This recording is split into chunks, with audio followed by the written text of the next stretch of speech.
श्रीमद कुंज विहारणे नमः। श्री स्वामी हरिदास विजय तीर्थराम।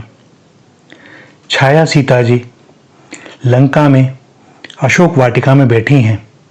छाया सीता, क्षमा कीजिएगा, किंतु दास का ऐसा व्यक्तिगत मत है कि सीता जी को तो प्रभु श्री राम और उनके वात्सल्य भाव भावित भक्तों के अतिरिक्त और कौन देख सकता है अथवा स्पर्श कर सकता है, वह भी दुर्भावना से।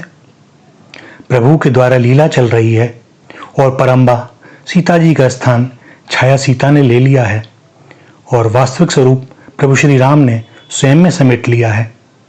अघटन को घटना है और अघटन कभी भी भगवती पराम्बा के साथ नहीं घट सकता, सो लीला के लिए छाया सीता का आश्रय लिया गया। छाया सीता अर्थात सीता जी की प्रतिमूर्ति जो वास्तविक प्रतीत होते हुए भी नहीं है और यह श्री प्रभु राम के अतिरिक्त न कोई जानता है नहीं जान सकता है। छाया सीता जी अशोक वाटिका में बैठी हैं। जनक नंदिनी सीता जी पराभक्ति हैं, सो छाया सीता में भी इस गुण की छाया है और पराभक्ति जहां होगी वहां शोक का स्थान कैसे हो सकता है। सो स्वतः ही रावण ने उन्हें अशोक वाटिका में ठहराया, या ऐसा कहें कि अन्य किसी स्थान पर उन्हें रखा ही नहीं जा सकता था। स्वर्ण नगरी लंका की संस्कृति मदमस्तों की संस्कृति है, बाहुबल और बलात् अधिकार की संस्कृति है, भोग विलास की संस्कृति है।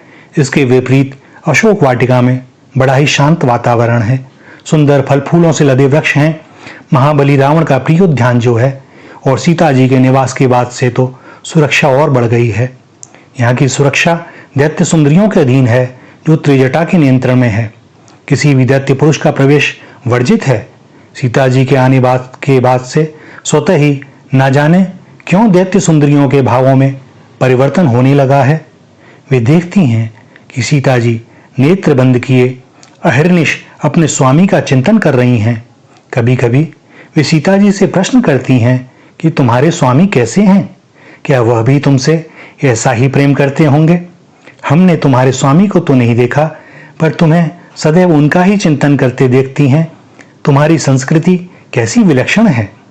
और जब वे यह सुनती हैं कि श्री राम एक पत्नी व्रती हैं, तो यह तो उनकी कल्पना से भी परे की बात है। भला ऐसा कहीं संभव है। किंतु सीता जी के मुख से सुनने के बाद अविश्वास भी तो नहीं किया जा सकता, और ऐसी ही बातों ने सीता जी के प्रति उनकी श्रद्धा बढ़ा दी है। सत्संग का प्रभाव हमें कैसे परिवर्तित कर देता है हम स्वयं भी नहीं जान पाते। बस इच्छा होती है कि इस आनंद समुद्र में गहरे और गहरे गोते लगाए जाएं। त्रिजटा स्वामी भक्ति और श्रद्धा के बीच की रेखा पर बड़े ही नियंत्रण के साथ चल रही है। सीता जी से तो उसे स्नेह हो गया है और अब वह दैत्य धर्म के साथ साथ मानव धर्म को भी जानने लगी है। एक दिन सीता जी को विशेष क्लांत देख त्रिजटा ने पूछा कि देवी, आपके अवसाद का क्या कारण है। सीता जी ने उत्तर दिया कि मैं चिंतन कर रही हूँ कि अपने स्वामी श्री राम का सदैव चिंतन करने के कारण कहीं ऐसा ना हो कि मैं राम ही बन जाऊं। जिस प्रकार भृंगी कीट के जाल में फंसा उसका कीट भृंगी का चिंतन करते रहने के कारण स्वयं ही भृंगी कीट बन जाता है, कहीं ऐसा मेरे साथ तो ना होगा, क्योंकि यदि ऐसा हुआ तो हमारा युगल भाव खंडित हो जाएगा। तब मैं अपने प्रभु की सेवा किस प्रकार करूंगी। त्रिजटा ने मंद हास्य के साथ सीता जी के माथे पर हाथ फेरते हुए कहा, नहीं पुत्री, ऐसा कभी नहीं होगा। यदि तुम्हारा कथन सत्य हो गया तब भी ऐसा नहीं होगा, क्योंकि यदि तुम राम बन भी गई तो भी सदैव तुम्हारा चिंतन करने के कारण श्री राम भी सीता हो जाएंगे और इस प्रकार तुम्हारा युगल भाव अक्षुण्ण बना रहेगा। ऐसे भाव का चिंतन नेत्रों को भर देता है, हृदय विगलित होने लगता है, जबकि इस भाव का तृण मात्र भी ज्ञान या अनुभव नहीं है। प्रेम क्या होता है कौन जानेगा। कौन ऐसा प्रेमी है। प्रेम की पराकाष्ठा है यह भाव, महाभाव। इसी भाव के कारण मेरा नंद नंदन श्री किशोर जी के ध्यान में समाधिस्थ होकर उज्जवल वर्ण का हो जाता है और कृष्ण कृष्ण पुकार उठता है। इसी सांवरे के ध्यान में श्री किशोर जी का वर्ण श्यामल हो जाता है और वह विरह से पीड़ित हो राधे राधे पुकार उठती हैं। हे स्वामिनी, दास के पास भाव तो दूर कुभाव के अतिरिक्त कुछ भी नहीं है। पर दास को यह विदित है कि मेरी स्वामिनी की एक दृष्टि असंभव को संभव कर देती है।